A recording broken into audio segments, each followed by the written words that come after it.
서구 선교사들의 성찰이 많이 있는 자료들이 나오는데, 이제 큰 타이틀은 폴리센트릭 미션입니다. 그러니까 다 중심적 선교가 큰 타이틀이었는데, 이렇게 21세기 상황은 20세기의 상황과 완전히 달라졌다는 거예요. 새로운 기독교적 상황을 직시하고 배워야 한다. 이것이 서구 선교 지도자들의 많은 생각입니다. 우리는 서구 사람들, 이미 우리가 기독교에서 소수다. 우리가 다수가 아니다. 1910년 20세기 그 초에 에딘버러 대회만 해도 그때 90% 이상의 그리스도인들은 서구에 살았습니다. 유럽과 북미주에 살았고 10% 미만이 이제 나머지 세계에 살았는데, 이제 21세기가 들어와서는 아마 숫자적으로 통계들이 나오면 60% 이상이 아마 비서구의 그리스도인들이 존재하고 있는 이 상황이 새로운 상황이라는 것을 배워야 한다는 것입니다. 또 하나는 unlearning 해야 되는데, unlearning이 굉장히 중요한 것은 자신들이 가지고 있던 옛날 assumption, 가정들을 폐기하는 것입니다. 거기에는 뭐가 있냐? 서구 기독교가 더 이상 중심이 아니다. 원형도 아니다. 이런 생각. 예전에는 기독교는 서구, 유럽 is Christianity. 유럽이 바로 기독교다. 유럽의 문화가 기독교 문화다. 이런 생각이 있어. 이것이 다 이미 아니라는 것입니다. 그것을 벗어버리고, 미국 사람들 특별히 미국은 기독교 국가다. 이런 인식이 굉장히 있었죠. 그렇지 않다는 것입니다. 또한 더 이상 지리적 구분에 의한 선교 개념, 미션 필드가 있고, 그래서 어떤 특정 지역에 가 선교가 되고, 나머지 지역에서 선교사를 파송하고, 이런 지리적 구분에 의한 선교 개념도 이미 우리가 벗어버려야 한다는 것입니다. 선교는 더 이상 지리적 경계에 의해서 구분되는 것이 아니라 신앙의 경계를 뛰어넘는 것. 이제는 한국 안에도 수많은 우리의 선교, 소위 말하는 선교지에 우즈벡 사람들이 와 있고, 태국 사람들, 베트남 사람들이 다 우리 곁에 다 있기 때문에 우리가 어디 꼭 가야만, 베트남에 가야만, 아니면 태국에 가야만, 중국에 가야만 선교가 되는 것이 아니라 이미 선교는 그런 차원을 뛰어넘고 있다는 것을 배우기 위해서는 unlearning 해야 된다. 옛날 가정들을, 올드 파라다임들을 버려야 한다. 이런 생각들을 그들은 많이 말하고 있습니다. 그러면서 신약 성경을 새롭게 읽게 된다는 것입니다. 그러면서 새로운 사실, 예전에는 못 보던 사실들을 다시 깨닫게 되었다는 거예요. 성경에 보니까 초대교회부터 중심은 하나가 아니었다는 것입니다. 예루살렘만 중심이 아니라 안디옥도 중심이었고, 에베소, 또 로마, 다 그렇게 중심들이 있고, 예루살렘은 그 중에 하나의 중심이었지, 우리가 생각하는 것은 예루살렘 중심으로 막 이렇게 확장되고 퍼져가는 그런 모델이 아니었다는 것을 신약 성경의 데이터를 새로 읽게 되니까 깨달으시더라는 거예요. 이런 작업들이 다 learning, unlearning, relearning의 작업을 통해서 밝혀지고 있는 것입니다. 세계교회와 선교회의 이런 분위기는 GMTC에도 반영되고 있고, 우리의 성찰을 가속화시키는 데 도움을 주고 있습니다. 그러나 가장 중요한 것은 하나님의 말씀을 통해서 우리가 포메이션 되고, 리포메이션 되고, 트랜스포메이션 되는 것이 중요하겠죠. 오늘 본문은 예수께서 제자들을 선교 현장으로 파송하셨던 그런 내용을 담고 있습니다. 본문을 살피면서 우리 자신이 선교에 대해서 가진 생각이나 태도와 방식을 한번 평가해 보기 바랍니다. 오늘 본문에서 우리는 선교에 대해서 어떤 원리들을 볼 수가 있는데, 그런 원리를 통해서 우리 자신을 한번 평가해 보는 것이죠. 그러니까 전화문구가 뭡니까? 와십니다. 와. 어떤 원리들이 오늘 본문에서 선교에 대해서 어떤 원리들을 말씀하고 있는가? 첫째, 우리가 잘 이미 알고 있는 사실이지만, 첫째는 우리가 아니라 하나님께서 선교의 주체이며 주인이시다는 사실을 오늘 본문이 말씀하고 있습니다. 오늘 10장 1절, 그 후에 주께서, 예수님께서 따로 70인을 세우사, 여기 따로라는 거는 9장에 보니까 12제단을 파송하는 장면이 있는데, 그들 외에 따로 70인 혹은 72인이라고 어떤 그 사본에는 나와 있습니다. 70인을 세우사 친히 가시려는 각 동네와 지역으로 둘씩 앞서 보내시며, 파송하시며, 이르시되 추수할 것은 많되 일꾼이 적으니 그러므로 추수하는 주인에게 청하여 추수할 일꾼을 보내주셔서 하라. 여기 우리가 이미 배웠지만 하나님의 선교 개념이 여기 다 담겨져 있습니다. 파송하시는 하나님, 아버지께서 나를 보내신 것까지 나도 너희를 보내노라 말씀하신 그 주님이 지금 제자들을 보내시는 그런 장면이 한 케이스가 여기 나와 있는 것입니다. 우리가 보내다는 말을 그동안은 심상하게 읽었다면 이제 이 훈련을 통해서 이 보내다는 말이 얼마나 중요한 말인가 인지하셨을 것입니다. 아버지께서 아들을 보내시고 또 아들의 이름으로 성령을 또 아버지께서 보내시고 아버지께서 아들을 보내신 것 같이 또 주님께서 제자들, 교회를 세상에 파송하신 이 모든 일들이 이 선교의 굉장히 중요한 개념이라는 것을 우리는 알고 있습니다. 오늘 본문에서 주님은 하나님 아버지께서 수수의 주인이라 이렇게 말씀하셨습니다. 선교의 주인이라고 말씀하시는 것입니다. 우리 선교사들은 물론 선교단체나 교회가 아니라 삼위일체 하나님께서 세상을 구원하기 위해 선교를 총진두지휘하고 계시다는 것입니다. 그가 삼위일체 하나님께서 세상을 구원하기 위해 일하고 계시고 당신의 백성들을 보내시는 것입니다. 2000년간 지속된 기독교 선교운동의 동력은 어떤 개인이나 교회나 민족이 아니라 하늘과 땅의 모든 권세를 가지신 하나님이 그 근원이셨기 때문에 지난 2000년간 지속될 수 있었습니다. 한 개인이나 교회나 민족의 열정과 자원은 고갈될 수 있겠지만 하나님의 열정과 자원은 무궁하고 세상 끝날까지 선교가 지속될 것이라는 것을 우리는 성경을 통해서 확인할 수 있습니다. 하나님께서 20세기 후반에 한국교회를 일으키시고 그 가운데 수많은 일꾼들을 부르셔서 세계 선교를 위해 파송하셨습니다. 그들 중에 우리도 이렇게 이 자리에 포함되어 있는 것이 아닙니까? 하나님께서 하시는 일에 우리가 쓰임을 받는 것입니다. 이걸 생각하면 참 놀랐습니다. 반만년 이 한국 한민족의 역사 가운데 언제 한민족이 이렇게 하나님의 구원의 도구로 쓰임받은 적이 있었을까? 한번 생각해 보십시오. 고구려 시대 그 이전에 당군조선 시대부터 쭉 한번 거슬러 올라가서 또 이렇게 쭉 내려와 보십시오. 우리가 살아가는 이 시대 속에 한국교회가 세계 선교에 주요하게 쓰임받았다는 것은 정말 영광이고 우리에게 큰 축복이 아닐 수 없습니다. 하나님께서 하신 일입니다. 하나님께서 선교의 주인이시다. 너무나 당연한 말처럼 우리가 이제 고백하고 또 안다고 생각하고 있지만 이 진리가 과연 우리 자신의 생각을 어떻게 형성하고 우리 자신의 태도와 사역에 어떻게 영향을 미칠 것인가 우리가 깊이 한번 생각해 볼 수 있어야 되겠습니다. 하나님이 선교의 주인이라는 진리가 나의 생각과 감정과 태도와 인간관계를 어떻게 형성하고 어떻게 재형성하고 변화를 일으키고 있습니까? 어쩌면 하나님께 선교의 주인이시라는 이 진리가 우리로 하여금 우리가 가진 과도한 선교에 대한 부담을 좀 내려놓도록 도와줄 것입니다. 우리가 한다가 아니라 하나님이 하신다. 그러나 하나님이 우리를 사용하신다. 굉장히 다른 큰 차이가 있을 것 같아요. 우리 시대의 세계를 복음하겠다. 야심치 않은 구호지만 그러나 하나님이 하셔야 되는 것이지 우리의 계획이나 우리의 전략으로 우리의 열정으로 우리의 자원으로 가능한 것이 아닙니다. 오늘 본문에는 하나님이 선교의 주인이시라는 걸 인정하는 가장 중요한 것은 기도를 통해서 하나님 앞에 아뢰는 것입니다. 행동 이전에 하나님께 기도드리고 의논하고 맡기고 기대하는 것, 이것이 하나님이 선교의 주인이라는 것을 인정하는 선교사의 삶에 일어날 변화 아니겠습니까? 여러분 어떻게 생각하십니까? 여러분 지난 시기에 많은 부담을 가지고 선교에 참여하지 않았습니까? 마치 여러분이 선교를 다 감당해야 되는 것처럼 여러분의 어깨에 세계 운명이 걸려있는 것처럼 그렇게 살지 않으셨습니까?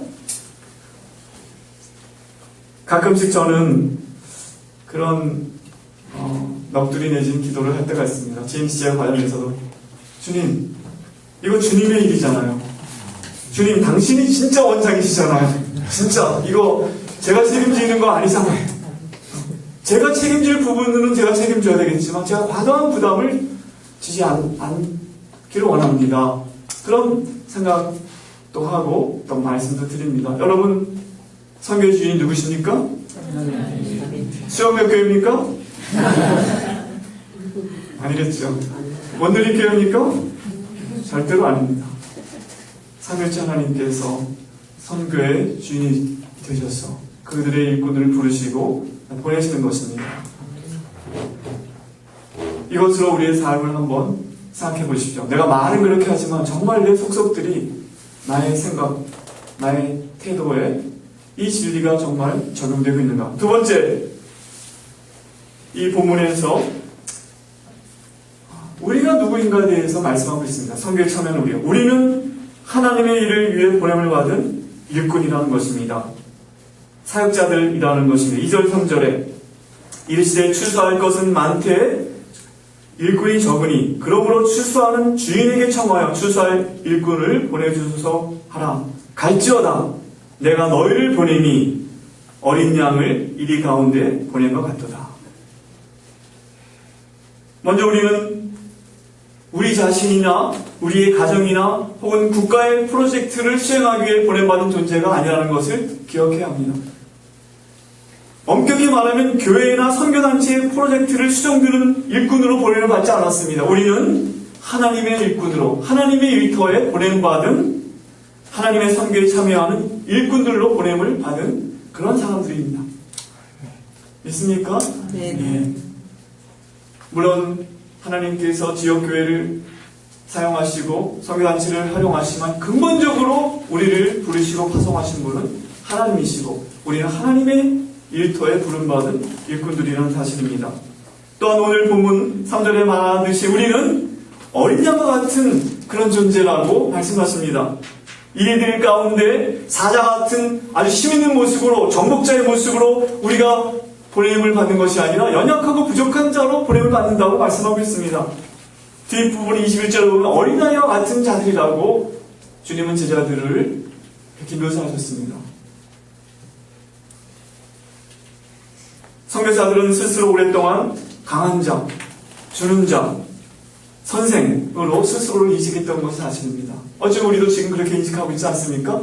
우리는 뭔가 주어야 하는 사람, 강한 사람, 가르치는 사람. 현대 선교운동이 일어나면 특별히 그랬죠. 서구 선교운동이 서구 문명의 그 많은 발달된 과학 문명을 가지고 나가서 온 세계를 복음으로 변화시킨다는 그런 열정도 있었지만 이 우월한 문명을 전달해야 되겠다. 이것이 굉장히 현대 선교운동을 지배하고 있던 생각입니다. 우리 한국교회도 어쩌면 한동안 굉장히 한국의 경제 발전과 교회의 부흥과 그런 것을 가지고 뭔가 세계를 복음화시키겠다는 그런 생각을 가졌던 적이 있었던 것 같습니다. 저도 그랬습니다. 에콰도르에 갔을 때 처음에 IMF 전이잖아요. 장로님이 대통령이잖아요. 그때 김영삼 대통령 시절에 IMF 전에 얼마나 잘 나가던데요. 그러니까 얼마나 자신감이 충만하고 교만했는지 지금 생각해보면 에콰도르 교회를 보게 될 때, 에콰도르 상황을 보게 될 때 굉장히 좀 교만한 마음을 가지고 일했던 것이 기억이 납니다. 하지만 오늘 본문에서 주님은 제자들을 어린 양과 같다. 그리고 어린아이와 같다. 이렇게 말씀하셨습니다. 오늘 본문에서 주님이 묘사한 우리의 정체성은 약한 자입니다. 다른 사람들에게 두려움을 주는 강한 자이기보다는 오히려 도움을 받아야 할 자들이라는 것을 주님 말씀하고 있습니다. 목자이신 주님의 도움을 받아야 할 뿐 아니라 오늘 보니까 가는 곳마다 그들을 환대하고 먹을 것을 주는 사람이 있어야 되는 그런 도움을 받아야 될 존재로 여기 묘사되고 있습니다. 그런 한편으로 주님은 제자들이 하나님의 권위와 하나님의 임재와 하나님의 보호를 받은 자라고 16절과 19절에 말씀하고 있습니다. 16절 다 같이 한번 읽겠죠. 너희 말을 듣는 자는 곧 내 말을 듣는 것이요 너희를 저버리는 자는 곧 나를 저버리는 것이요 나를 저버리는 자는 나 보내신 이를 저버리는 것이니라 하시니라. 19절도 내가 너희에게 뱀과 정갈을 밟으며 원수의 모든 능력을 제어할 권능을 주었으니 너희를 다칠 자가 결코 없으리라. 어떻게 보면 굉장히 이중적인 정체성을 우리 선교사들은 갖고 있는 것 같습니다. 하나님 굉장히 어린 양과 같이 이 세상 앞에서 사실은 강한 자로 나가기보다 굉장히 약한 자고 상처받기 쉬운 자로 가지만, 그러나 그들 안에, 우리들 안에 하나님의 인자가 있고 하나님의 말씀이 있고 하나님의 약속이 있다고 주님이 말씀하십니다.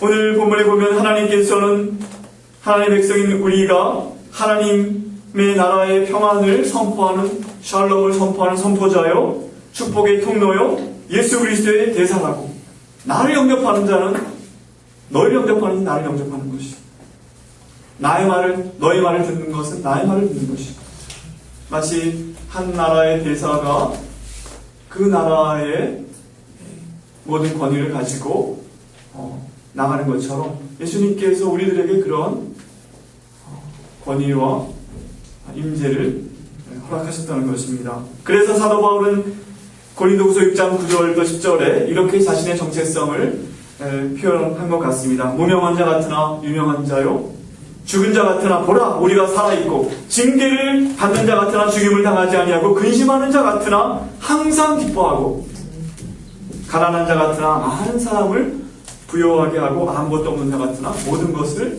가진 자로다. 이게 원래 성경에 나타난 하나님의 백성, 특별히 선교사의 모습이라는 것입니다.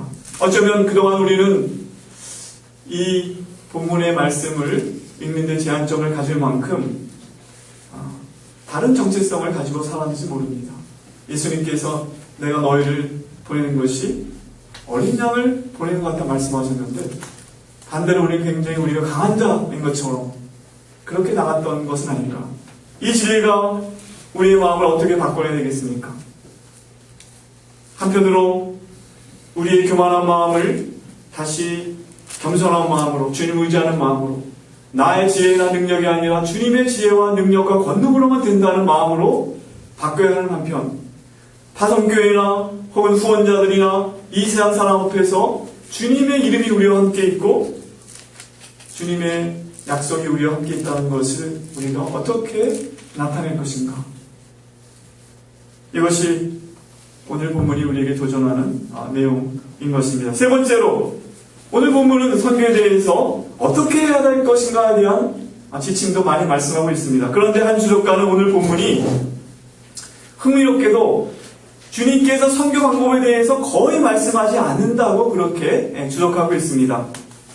제자들이 나눠야 할 어떤 발전된 형태의 메시지도 주시지 않고, 다만 그들은 필요가 있는 사람들을 섬기고 하나님의 능력을 나타내는 가운데 그 능력이 어디에서 오는지를 나누라고 그렇게 말씀하셨다고 주석하고 있습니다. 아마 9절 말씀을 그렇게 거기 있는 병자들을 고치고 또 말하기를 하나님의 나라가 너에게 가까이 왔다 하라. 요즘은 굉장히 주님께서 그 선교하는 방법에 대해서 구체적으로 가르쳐 줬다기보다는 굉장히 많은 창의력과 자율성을 가지고 하나님의 능력을 의지하고 선교하도록 그렇게 하셨다는 것입니다.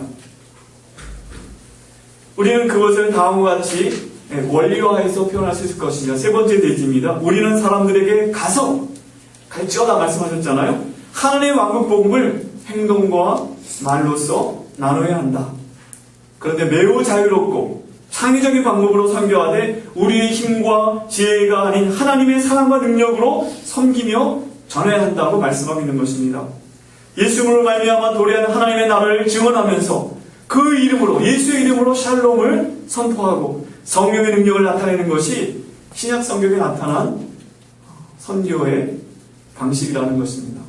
사도행전 8장 12절에 보면 빌립이 사마리아에 내려가서 하나님 나라와 예수 그리스도의 이름에 관하여 전도했다. 그렇게 되어 있습니다. 하나님 나라를 선포할 때 거기엔 예수 이름이 반드시 선포되고 예수님이 시작하신 그 하나님의 나라, 그리고 사도행전 28장 31절 맨 마지막 구절에도 바울이 로마에서 하나님 나라를 전파하며 주 예수 그리스도에 관한 모든 것을 담대하게 거침없이 가르쳤다. 이렇게 묘사되어 있습니다. 어떻게 보면 오늘 본문은 아주 선교하는 방식을 핵심을 강조하면서도 굉장히 단순하게 표현하고 있습니다. 나가서 성령의 능력으로 하나님 나라를 증언하면서 예수님을 전하라는 것입니다. 필요한 사람들을 섬기라는 것입니다. 몇 가지 지침들이 예수님으로부터 제자에게 주어졌지요. 주님께서 친히 가시려는 곳으로 그들 보냈다고 하셨습니다. 우리에게 적용하면 우리의 사역지에 대한 인도가 굉장히 우리에게 중요합니다. 주님께서 친히 가시려는 곳으로 우리를 보내시기를 우리는 또 기도하고 그 인도를 받는 것이 중요한 것 같습니다.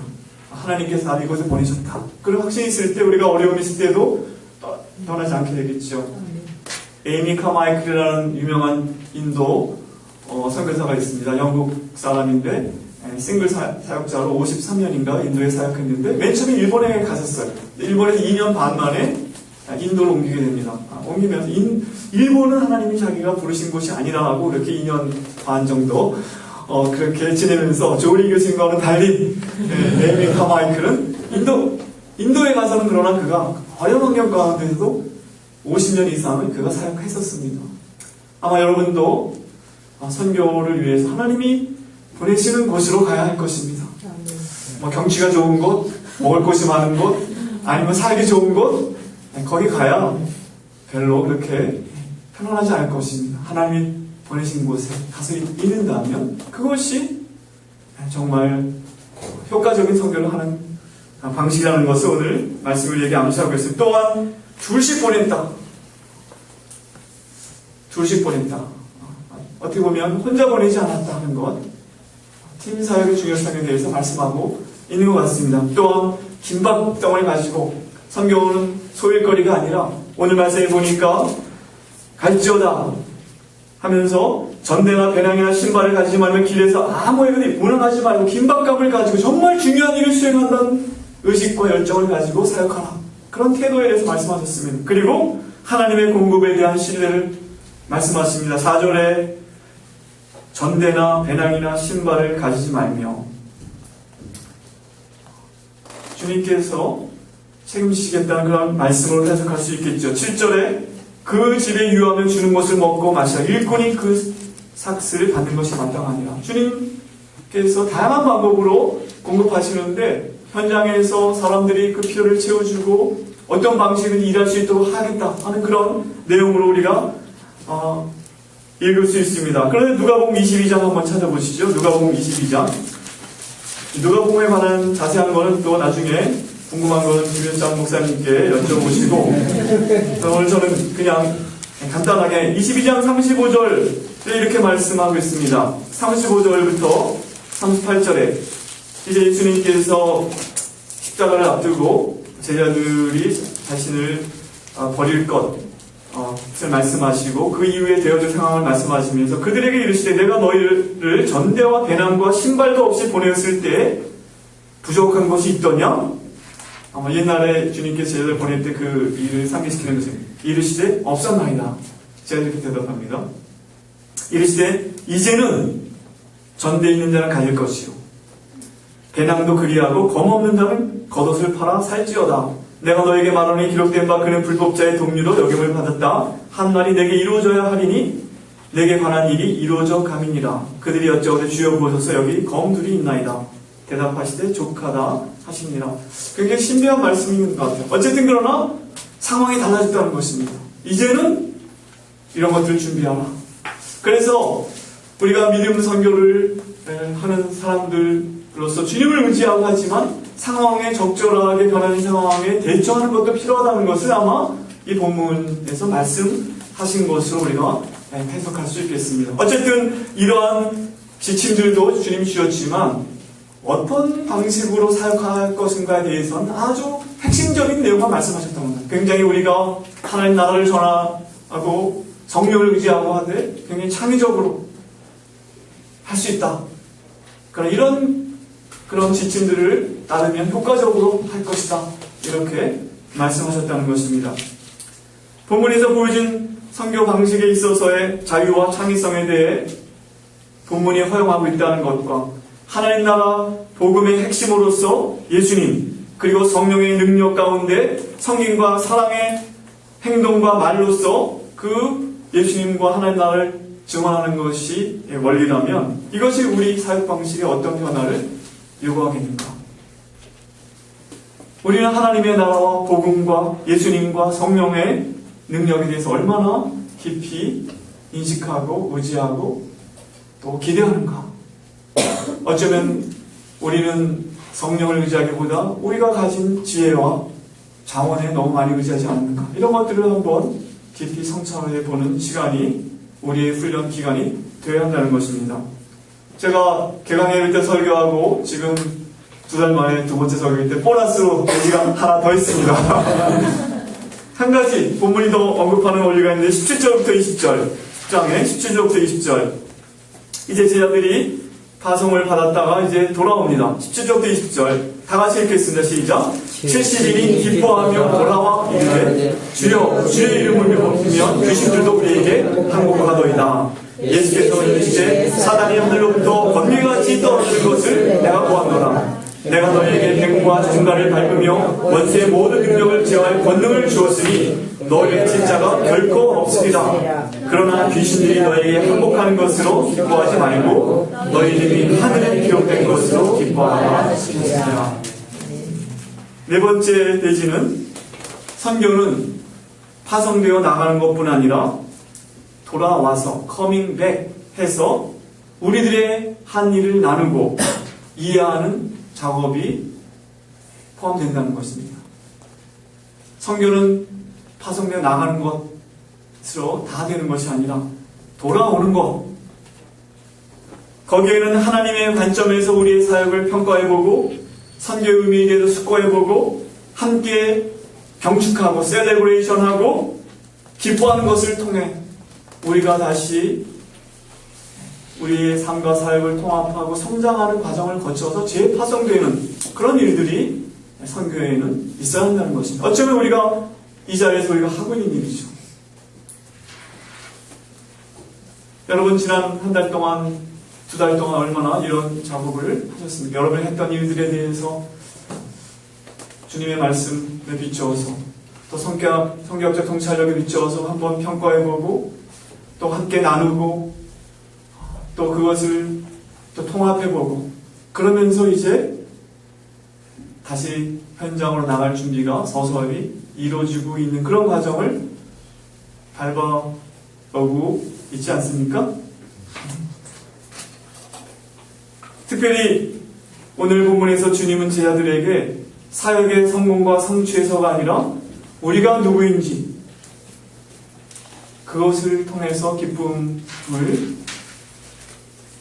얻어야 한다고 기쁨의 근원을 삼아야 한다고 말씀하셨습니다. 제자들이 기뻐서 돌아와서 귀신들이 항복하더이다. 좀 흥분해서 말했을 때 예수님께서 귀신들이 너에게 항복하는 걸 기뻐하지 말고 너의 이름이 하늘에 기록된 것으로 기뻐하라. 말씀하셨습니다. 여러분 여기 오셨을 때 왜 많이 지쳤습니까? 뭐 여러 가지 사역에서 지치고 힘든 것도 있었겠지만 어쩌면 여러분 사역에서 얻은 성취와 성공을 가지고 자신을 또 주님 앞에서 평가받으려고 했던 그런 것 때문에 정말 힘들었는지도 모릅니다. 그러나 주님은 그렇게 말씀하지 않으시고 우리가 하나님의 백성으로 하나님 나라의 그 영생의 소망을 가진 자 거기에서 기쁨을 얻으라고 말씀하셨습니다. 어저께 우리 신윤 선교사님이 경건의 시간에 아주 복된 말씀을 나누셨는데 여러분 다 좋았죠? 네. 주님 한 분만으로 정말 100% 만족하는가? 99% 만족해도 나머지 1%가 우리를 거슬게 하고 힘들게 하는데 정말 주님 한 분만으로 100% 만족한다고 할 때 나머지 것들은 다 선물로 여겨지더라. 어디서 그렇게 깊은 통찰이 나왔는지 모르지만 제 마음에 오랫동안 새겨 놓을 만한 아름답고 소중한 깨달음이라고 생각합니다. 정말 우리가 하는 일이 뭐 대단한 게 있겠습니까? 뭐 인도네시아를 숟가락 바꿔 놓을 수 있을 것 같아요? 안성교사님, 안동성 교사님.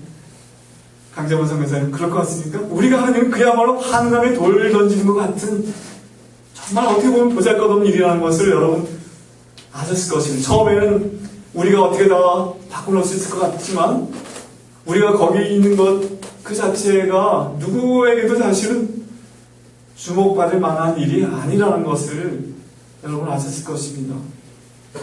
그러나 주님은 그럼에 불구하고 우리를 통해서 무엇인가 증언하시고 행하고 계시다는 것을 우리가 또 알아야 하는 한편, 그러나 우리의 정체성은 우리가 성취한 어떤 일에 있는 것이 아니라 우리가 주님께 속한 자이고 주님의 보냄을 받은 자이고 주님으로 인해서 소망을 가진 자라는 것, 거기에서 우리의 기쁨의 근원을 차지한다는 것입니다.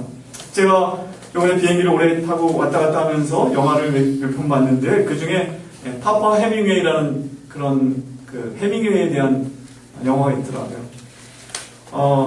해밍웨이가 쿠바에 살았을 때 그 모습을 보여준 것, 특별히 해밍웨이가 59세 되었을 때 그 생일 파티를 중심으로 이루어졌던 일인데, 제가 59세인데 저렇게 해밍웨이가 늙었구나. 근데 뭐 해밍웨이가 나이보다 더 많이 늙어 보였대요. 왜냐면 술을 하도 좋아하고 그렇기 때문에. 근데 어쨌든 그때 그 모습, 그 안에 묘사되고 있는 해밍웨이의 모습은 굉장히 허무해하고, 이제는 정말 좋은 날은 다 지나고 더 이상 기대할 것이 없다, 그런 태도예요. 그래서 결국 생일을 앞두고 자살하려고 계속 총을 만지작 했는데, 결국 이제 주변 사람들 만류해서 그때는 넘어갔지만 1년 8개월 뒤에 이제 미국으로 돌아가서 그가 자살을 했다는 것을 우리가 알 수가 있습니다. 원래 해밍웨이는 경건한 가정에서 기독교 가정에 태어났으면, 해밍웨이 아빠는 의사하고 어머니는 아주 교양이 있고 재능이 많았던 사람인데, 두 사람 다 신앙심이 깊고 모범적인 부모였다고 합니다. 해밍웨이 가정은 아침마다 성경을 읽고 찬송가를 한두 곡씩 부르는 그런 가정 예배를 드리는 가정이었다고 해요. 그런데 그가 10대 때 이제 신앙을 버리게 됩니다. 특별히 17살 때 무신론자 친구들을 만나면서 종교적 관습을 악습으로 이제 간주하게 되고, 그 이후로는 이제 쾌락지향적이고 이기적인 삶을 살게 됩니다. 1954년에 노벨 문학상을 받는데 결혼도 4번이나 하죠. 참 어떻게 생각하세요? 한 번도 힘든데 4번, 4번이나 결혼을 하고 수많은 명성과 부를 축적하고 아주 멋있는 집에서 아주 젊은 부인을 그가 또 데리고 그의 인생의 마지막 부분을 살았지만, 결국은 이제 허무해하고 아무런 소망이 없어 보이는 그 영화를 보면서, 나도 저 나이에 거기에다 다가가는데 나는 저렇진 않은데 그런 생각을 해봤습니다. 지난 10월 14일 지난주 제가 58세가 꽉 찼는데, 이제 58년생인데 58세가 돼서 여러분들이 맛있는 케이크도 또 이렇게 선물로 주셔서 너무나 감사했습니다. 잘 먹었습니다. 그까지 안 하셔도 됩니다. 어쨌든 참 감사했는데, 제가 이렇게 쭉 생각해보면 뭐 해밍웨이만큼 커다란 업적을 이룬 것도 없지만, 그러나 저는 그렇게 허무하지 않더라고요. 왜냐하면 소망이 있지 않습니까? 소망이 있습니다. 우리의 이제 노년의 삶이 많이 쓸쓸하고 어려울 수도 있겠지만, 그것을 끝나는 것이 아니라 영생, 부활이 있고 영생이 있고, 뭐 요새 100세 시대 얘기하지만 한 위대한 지도자 작가의 말에 의하면 우리가 1만 년 뒤에 어떤 모습으로 살아갈 수 있을지 우리는 상상할 수 있습니다. 1만 년 뒤에 우리 100세 시대가 상상해서 1만 년 뒤에 우리가 하나님 나라에서 어떤 모습으로 살아가고 있을지 상상할 수 있어야 한다. 그것을 우리가 가진 소망을 나가는 것입니다. 53기 훈련이 우리가 어떤 존재이고 어떤 은혜를 받았고 어떤 기회를 누리고 있으며 어떤 나라를 위협으로 받게 될 것인가를 충분히 생각하는 기회가 되기를 바랍니다. 이 진리가 우리에게 주는 도전은 어쩌면 우리 53기 훈련의 중요한 평가 기준 중에 하나가 얼마나 기쁨이 차오르고 있는가. 제가 처음에 여러분들을 봤을 때 어떤 분들은 100W짜리 그 형광등 같은데 한 20W짜리처럼 이렇게 빛이 별로 안 나는 그런 모습들이었던 것 같아요. 근데 지금은 한 70W 정도 되는 것 같아요. 빛이 좀 앞으로 100W 정말 제 모습으로 환하게 빛날 때까지 기쁨이 정말 깊은 곳으로부터 주님으로부터 차올라서 여러분 주님께서 가시려는 각동각처럼 여러분이 나갈 수 있게 되기를 주님의 이름으로 축원합니다. 네. 제가 대형 예배 때 말씀드렸지만 탈진 증세 중에 하나는 기쁨이 없다는 것입니다. 기쁨의 상실입니다. 여러분 얼마나 회복이 되는지 모르겠습니다. 정말 주님이 우리 삶의 모든 기쁨의 근원이 되신다는 것을 우리가 알게 될 때, 그것을 우리가 믿게 될 때, 그리고 주님께 우리가 그것을 고백할 수 있게 될 때 우리 마음에 깊은 평안과 깊은 여유가 생기게 되리라고 믿습니다. 이제 말씀을 맺겠습니다. 이제 결정적인 시간이 다가오고 있습니다. 3개월 10주차니까 우리 GMC가 지난 30년 동안 경험해 본 바에 의하면 3개월이 굉장히 중요한 시점입니다. 3개월이면 대략 100일 정도 되는 거죠. 그래서 우리나라 전통에서도 100일 동안 곰이 안을 먹으면 4왕도 되는데 이제 이 100일의 훈련을 통해 여러분의 삶에 뭔가 이제 변화가 일어날 거라고 그렇게 기대하고 있습니다. 적어도 훈련은 그래서 3개월 이상 해야 된다 생각하는데 이제 중반을 지나서 이제 이 결정적인 시간을 지나서 여러분의 변화가 가속화되기를 우리는 기대하고 있습니다.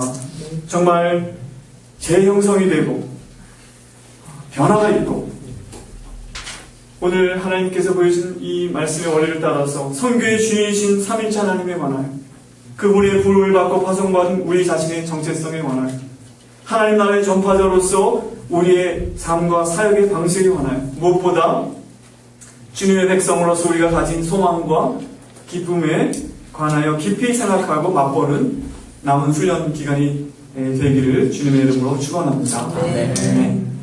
우리 찬양을 다 같이 하나씩 부르고 기도하겠습니다.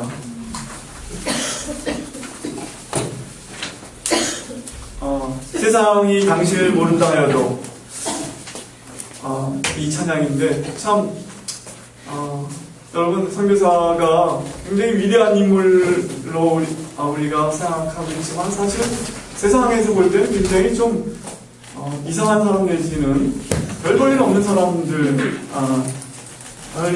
사실 그것 때문에 우리가 좀 속상해할 때도 있을지 모르겠지만 그러나 주님이 우리를 부르시고 우리를 보내시고 또 귀히 여기신다는 것, 오늘 주님께서 성령으로 충만해서 기뻐하시면서 제자들을 인해서 기뻐하셨던 그런 모습을 한번 생각하면서 이 찬양 한번 불러보도록 하겠습니다. 주님, 오늘 또 주님께서 이 땅에 계실 때 행하셨던 놀라운 장면을 저희가 함께 읽고 나누었습니다. 주님, 제자들을 보내시면서 참 그들이 어린 양과 같이 연약하지만 주님의 택함을 받은 백성이며 주님의 일꾼이라는 것을 말씀하시고 그리고 그들과 함께 하시겠다고 약속하셨던 것을 오늘 저희가 다시 한번 확인했습니다. 주님, 저희가 참으로 무거운 짐을 지고 또 마치 주님께서 안 계신 것처럼 저희가 선교의 현장에서 외롭고 또 아주 지치도록 사역하지 않았는지 생각해보면서 이제 이번 53기 이곳에 머무는 동안에 다시 한번 주님의 인정과 또 주님께서 우리가 행한 일들의 무슨 의미였는지 또 해석해주는 것을 저희들이 잘 듣고 마음이 회복이 되게 하시고 무엇보다 우리가 주님의 자녀와 백성이요 하나님 나라의 유업을 받은 자라는 놀라운 사실로 인하여 저희 마음이 기쁠 수 있도록 성령의 역사하여 주시옵소서. 주님, 오늘 이 말씀이 이제 남은 저희 훈련기간 동안에 저희 자신을 형성하고 또 재형성하고 변화시키는 그런 말씀으로 역사할 수 있도록 성령께서 일하여 주시옵소서. 감사드리고 예수님의 이름으로 기도드립니다.